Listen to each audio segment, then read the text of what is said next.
You are tuned to ARP on the Accelerated Radio Network. It's 12 noon, and it's time to have lunch. Lunch with the Finance Bunch. Lunch with the Finance Bunch. Lunch with the Finance Bunch. Bringing money talk you can understand. And now here's your host, Miss Charline. Good afternoon, everyone. This is Charline, and welcome to Lunch with the Finance Bunch. Well, ladies and gentlemen, we have in our studio today Dr. Ebony Utley. How are you today? Good. Thanks for having me. That's good. I'm so excited to have you here. My assistant and I were watching a lot of your videos yesterday, and I was just getting so excited about you being here. I like to think of you as a serial entrepreneur. I like that. And I want to know, we want to know everything about you, but we'll start off with, I know you're a professor. Mm-hmm. And so tell me a little bit about, what you do and how you got your nickname. Those are the things I want to know. Okay, let's make a very long story shorter. Okay. So I'm a professor of communication at Long Beach State. Okay. And I like to say I teach the fun classes. So I used to teach a class on hip hop. I teach classes on pop culture and technology. I teach classes on family and relationships, intimacy and technology. So those are the things that I'm really interested in. I'm really excited to have an opportunity to actually be able to teach those things. Right. And I started my career as a social critic, if you will. So. Okay. I do a lot of analyses of pop culture. So how I teach my students to view pop culture, I was doing a lot of blogging and writing about pop culture. It's like, hey, what happens if we look at it this way? And that was really fun and exciting, but here's why it's also problematic. So I was doing a lot of the critic stuff, and I was trying to figure out how to brand myself as a social critic. Right? Okay. Like you put it on a business card, nobody knows what that means. Right. You say right? Social critic. What is that? What does she do? Pop culture critic didn't sound professional enough.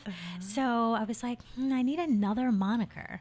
And so I was like, well, what do I do? Like, I do ideas. And I'm like, well, I'm a woman who does ideas. And I was like, if I was a woman who did ideas, it's nowhere sexy enough, right? That means there are lots of us. But if I was the woman with ideas, then now I have a niche for myself.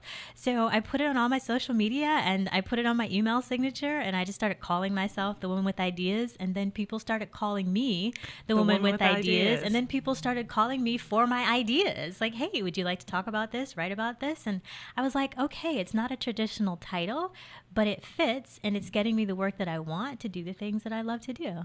Well, I love that because that's self-branding. Mm-hmm. You branded yourself, and you taught people how to approach you, basically. Yes. And so, we talked about this a little bit off the microphone, and we talked about how in today's society, if you're going to own your own business, you're going to have to incorporate technology, mm-hmm. and you're also going to have to learn, what works and what doesn't. So you went through a little lineage of how you decided and how you came up with, okay, I'm going to brand myself as this.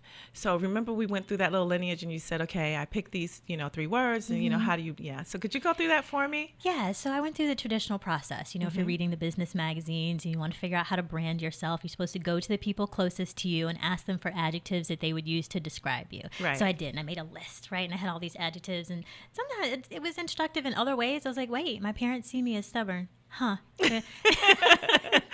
I asked them in separate conversations. I was like, but wait, like that's also like tenacity, right? That's also what their grit is what they're calling it now. And I was like, okay. I was like, these are the kinds of things that I think can accurately describe me, perhaps not using the adjectives that they chose, but different kinds of words, but none of them translated into a title the way the exercises said that they would. So, I would recommend that people do it. Like, honestly, go to the people closest to you, and then also go to some people who aren't as close, like perhaps a colleague or a supervisor who doesn't know you as well, but get a sense of their impressions of you and how they would narrow them to one word. And if you don't like them, then maybe it's time to do some changes, right? And how you're professionally representing yourself. Yes. And again, like me, if you don't like the particular word, someone might see you in a way that could be interpreted as negative, but if you shift it to another a synonym, you're like, wait, that's actually kind of positive, and that is who I want to be. Right. So that sort of exercise didn't lead me to the title like I wanted, but it did lead me to focus on this thing that I do, which is the ideas thing,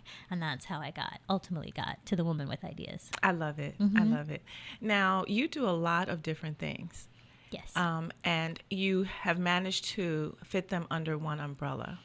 And so for our audience, because I have a lot of young people who have a lot of business ideas, and they need to kind of harness them and maybe put them under one umbrella so that it doesn't appear that they're all over the place. So what steps do you take to, when you have more than one idea, how do you take it from multiple ideas that are scattered to putting them under one umbrella? That's a really big question. I think it actually has two parts. Okay. Right? So when you have a lot of ideas and you're trying to figure out which one you want to pursue, I'm always pursuing the one that I think could make the most money fastest, right? Because you figure that out, right? Right. Is this a good business idea? Right. And if the goal is to make money quickly and you don't, then perhaps it's not a business idea anymore. Perhaps it's a hobby. Right. And that is really good to know before you sink lots of resources into something that's a hobby. That's right. I mean, if you have a product that you love, but no one else is interested in purchasing it, then it's not your product anymore. Right. That's right. And I think it's important to know that as soon as possible. So if your goal is to pursue the thing that makes money and it doesn't make money, then you know that, okay, this is something that I love, but I need to pursue something else if I'm trying to get to the profit incentive. Exactly. But then you might also realize, like, this doesn't make money and I don't care because I'm passionate about it and it's important to me. And maybe now you have a nonprofit organization, right? Or maybe now you have a volunteer activity that you really want to pursue. So that's how I would direct people into choosing the ideas in order of priority that they want to pursue them. Exactly. But once you have a lot of ideas, kind of like I do, and they're all moving in different directions, then it's important to tell your story. Right? So just like I decided I wanted to be the woman with ideas, I also had to decide how I was going to tell my story. So first, my story was about popular culture because I was really interested in popular culture and I was teaching it and I was writing about it. So whether it was hip hop or feminism in popular culture, it was still, or soap operas, Right. I could get everything that I loved under the popular culture category. Right. But then when my ideas started to expand, I was like, okay, I need a new category. So then the category became intimacy. I'm really interested in intimacy and relationships and how people interact with each other. And so sometimes that's still hip hop and that's still love in hip hop, which That's right. we could maybe talk about later, but I still Definitely. I really love love in hip hop, and infidelity also became an intimacy sort of thing. Right. Even when I was writing the book, it became a book about rappers' intimacy with God, right? And sometimes it's a parental relationship and sometimes it's a sibling relationship, but it's still about intimacy. Right. And so that's the story I would tell people when they ask for the bio, that intimacy was front and center. That's how I'd brand myself on the social media. And now that's shifting more towards technology. So I'm moving more into the tech realm, but I'm taking intimacy with me. So now the bridge is intimacy and technology. Right. So it's not just infidelity, but it's what I call them digital indiscretions, right? Infidelity and technology, or hip hop and technology. So it's all about how you tell the story. It's not like you'll be wrong at the end of the day, but if you want people to understand your body of work, you've got to come up with an overarching theme that it's your responsibility to promote yourself with that theme. And then if you're going in different directions at some point, again, it's your responsibility to say, well, now I'm moving in a completely different direction. I did this, it represented me at a certain point in my life, but now I'm doing something else. So what I notice is that you guide your audience in the direction that you want them to go. And, and for those who don't think they have an audience, yes, they do, because you always have an audience, especially as a business person. You have an audience. Your customer is your audience, you know? And your audience and customers are not everybody. No. As soon as you're like, I'm for everybody, it was like, you're for nobody. That's right. Exactly. Because that's when you confuse people. Yes. It's like, do you have a focus? Yes. And then how did you decide to, traditionally professors teach, right? And they might have, an outside interest that brings in income. But what made you decide to expand in such a dynamic way? It's called a furlough. Okay, could you explain that? So I think it was 2009, Cal State, Long Beach, and all the CSUs actually put faculty on a furlough. And I didn't know what that meant. And I looked it up and I was like, military leave. I feel like that's not what's happening here. Right. Essentially, a furlough means that they can pay you less money and demand as much, if not more work at the end of the day. Wow. And when I realized that they could do that, they could take 10% of my salary that I was never going to get back, never going to make up in retirement, and that's just the way it was, and there wasn't anything I can do about it.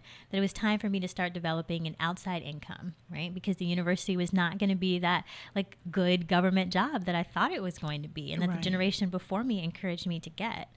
So the upside of the furlough was that we had to cancel X number of classes a semester because they weren't going to pay us for that. Right. And so I had this time then in the middle of the semester where I could do stuff. And I was like, I think I'm going to travel to other campuses and start giving lectures, because if they wanted me on a Wednesday, I'll be like, sure, that's the day that I'll cancel class, right? It's not going to be a problem. The students are used to furloughs, and I'll just fly out, right, and do the lecture for you. Mm-hmm. So that's when I really started doing, I mean, I had done some of it before. I think I started in around 2006, but with the furlough, I started going hardcore into the Utley experience and doing the lecture circuit and promoting myself that way, because I had the time, and quite frankly, I also needed the money. Right, right.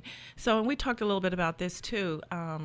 You know, in today's economy, it's not the economy that we thought it would be. And so when you're looking at professions, you know, even if it's your passion, like you were saying earlier, it may not pay the money that it used to or continue to pay the money that you were accustomed to. And you have to think about other ways of branching out. Mm-hmm. I know that I've talked to a lot of students, and they are a little disappointed when they get into the workforce and the amount of income they can make based on their degree just isn't there. And so you and I talked about this too. This encourages them to be an entrepreneur. Mm-hmm. And so as an entrepreneur, you know, of course it's a scary thing, you know, can be very scary. But I'd like to know, for the young people out there who listen to this show, what would you tell them about balancing time? It's a constant struggle. Being an entrepreneur is hard. It is. If people ask me, like, what's your defining factor of being an entrepreneur? I'm like, it means I cry a lot. Right. and I feel like that's important to actually share with people, because I was talking to a friend and be like, this is so hard. I feel like I'm crying too much as an entrepreneur. And he was like, entrepreneurs cry all the time. I'm like, yeah, but no one talks about it. Right. He's like, well, because that destroys the image of an entrepreneur, right? But it is hard and it is frustrating. And sometimes you're just like, I don't have the skills that I need today to do this thing that was supposed to be done yesterday. Yes. Right? But what that means is, I say to people, it's like, hey, I have a PhD in Google. You give me an hour, I'll figure it out. Or at least I'll figure out who to call to help me. And that's part of the problem solving process. It's not just this thing that you're building and solving problems with, but in the interim, all these little things that come up that you have no idea how to do. So when it comes to balancing time, it's important to, in an ideal world, to block out X amount of time every day for your entrepreneurial endeavors. Right. And in an ideal world, that would be your best time of the day. So for me, it's in the mornings. First thing when I get up, I got the best energy. If I can give that to my entrepreneurial project, it's a good look. Right. But even if I can't make that morning slot because other things are happening, you just try to give it a little bit of time each day.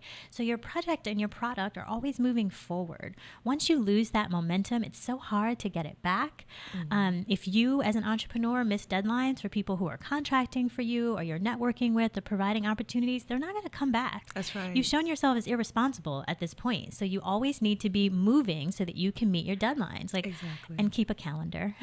Please keep a calendar. Please keep a calendar. I was looking today, I was like, oh snap, I have a meeting on the 22nd and it says I was going to do X, Y, and Z and I haven't done half those things yet. Right? But it's not just on me, because I had to get those tasks to my contractor so the contractor could get them back to me so that I could have this meeting, and I haven't done that, and now everyone's behind. Right? So it's very important to just do a little bit every day, even if you can't give it the big chunk that you want, and to keep your calendar so that you don't fall behind. And on that calendar, not just have the meetings that you need to make, but the things you're supposed to deliver for those meetings. So you can keep yourself like on task. So yeah, I mean, you could be making marketing materials today, but that's not what you're supposed to be doing. Today, you're supposed to be like putting a schedule or reading contracts or doing something else, but you have to keep yourself accountable. Like, I'm huge on the accountability. So if you also have another entrepreneur partner, not necessarily working with you, but someone who's also going through the journey, he or she can help hold you accountable. Like, hey, did you do that thing that you were supposed to do? Like, hey, I have my EPK. Can we swap it with your EPK so that we can talk about these things? Accountability is key, because even though you're an entrepreneur, you're not doing it by yourself. Exactly. And I believe that wholeheartedly.